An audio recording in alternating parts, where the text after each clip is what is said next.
Bonsoir les amis, j'espère que vous êtes tous heureux tout comme moi. D'abord, on va commencer par parler de la Juventus les amis, de cet exploit et j'appellerai même pas un exploit parce que je vais en parler un peu plus tard du Barça. C'est pour ça ce débrief sera fait en deux fois. La première est bien sûr évidemment la victoire importante de cette Juventus sur la pelouse du Camp Nou, 3-0 avec un doublé de Ronaldo et après on parlera du Barça parce que le Barça, tout le monde n'arrête pas de croire que cette équipe est capable d'y aller en demi-finale, voire la gagner. Mais arrêtez de rêver les amis, arrêtez de rêver. On va parler un peu plus tard et ne vous inquiétez pas, je ne suis pas là pour vous insulter ou quoi que ce soit. Je sais, c'est pas mon genre. Donc du coup, revenez un peu plus tard et on parlera un peu du Barça. Malheureusement, un grand club est en train de couler depuis plusieurs années.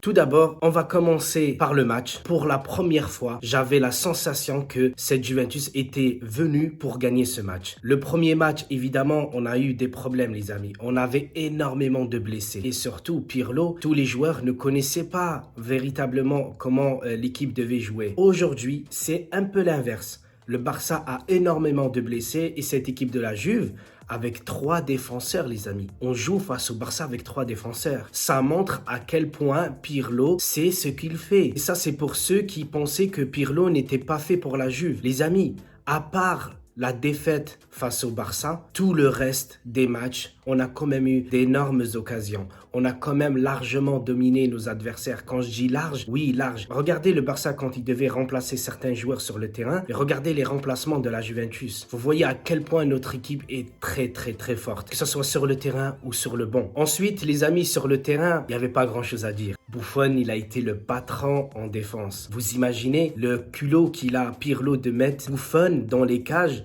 sachant que le match-là, si tu veux être premier, tu dois le gagner avec 3 buts d'écart. Donc imaginez ce que Pirlo se disait. Et là, je suis encore plus content parce que je sais que tous les joueurs vont prendre conscience. Ils vont se dire, mais finalement, on est capable.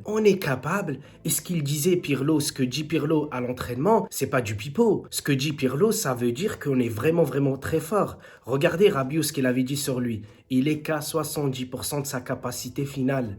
Imaginez-vous les amis, Rabiot, on l'a eu gratuitement. On est en train de le transformer. Il va devenir un monstre. Il va devenir notre cher Patrick Vieira qui était parti. Pour une fois les amis, je me suis préparé un thé avec des amandes et j'étais en train de regarder le match tranquillement. J'avais le bébé et il était sous mes bras et je le faisais dormir et j'étais relax. Parce que je savais que la Juventus allait gagner. Je savais que Arthur allait sortir un très bon match. Vous imaginez maintenant ce que ça veut dire quand on a Arthur dans notre équipe, quand tu joues contre une équipe comme le Barça qui aime avoir le ballon, qui aime presser et tout ça. Voyez ce que ça fait? C'est pas un joueur qui va jouer direct, mais c'est un joueur qui va garder le ballon, qui va essayer de tourner, de chercher. Et en plus, on a du mal à lui prendre le ballon. Mais quelle fierté, les amis. Quelle fierté.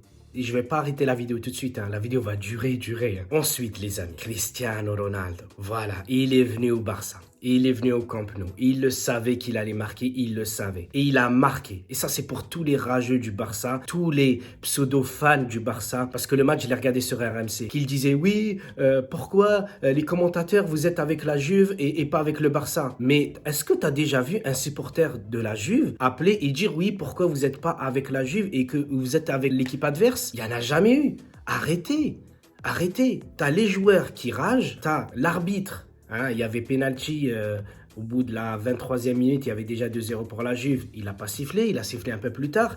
Et troisièmement, t'as les supporters.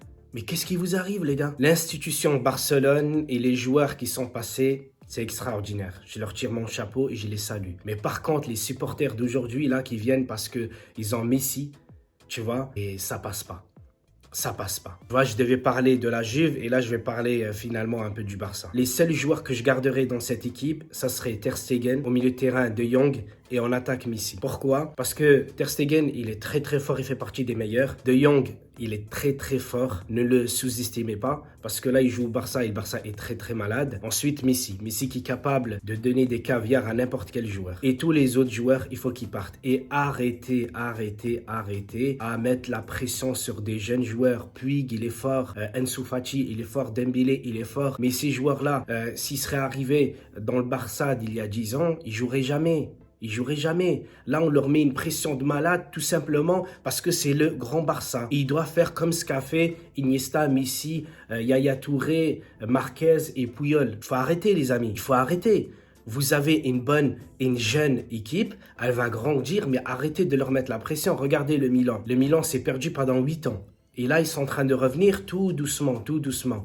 Et il faut faire comme ça. Et là, je ne peux pas m'empêcher de parler d'un truc. Encore une fois, une remontada, les amis. Parce que le Barça ne devait pas perdre par 3 buts d'écart. Et là, ils viennent de perdre par 3 buts d'écart. Et la Juve passe devant. Donc, ça ne va pas dans ce club-là. Et si Messi venait à partir, ça serait dramatique pour ce club.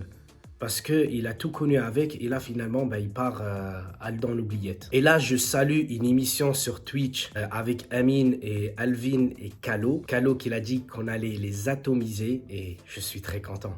Voilà, je suis très content.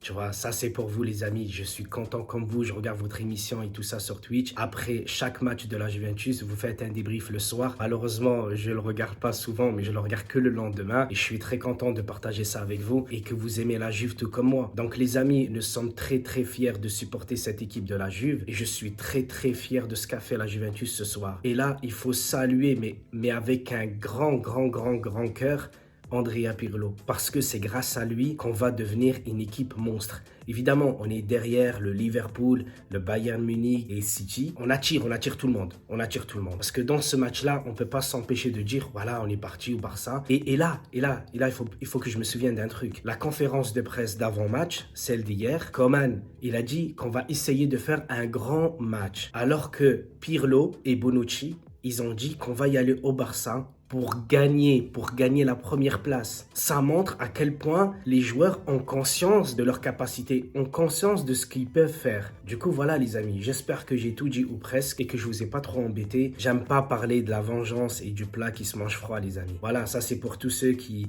disaient ouais, on est meilleur que vous, mais le premier match, voilà, on avait énormément de blessés, tout comme vous d'ailleurs ce soir, mais vous étiez pas obligés de perdre et encore moins avec 3 buts d'écart. Alors que nous, le premier match, quand on était à domicile, on venait à peine de commencer une saison avec énormément de blessés. Pirlo qui venait d'arriver et qu'il avait une pression de malade. Heureusement qu'il n'y avait pas le public, parce qu'avec un public et tout ça, on aurait été dégoûté. Donc les amis, je vous embrasse et je vous dis à très très bientôt pour de nouvelles vidéos de la Juventus et de PES 2021. Forza Juve, Forza Juve, Forza Juve.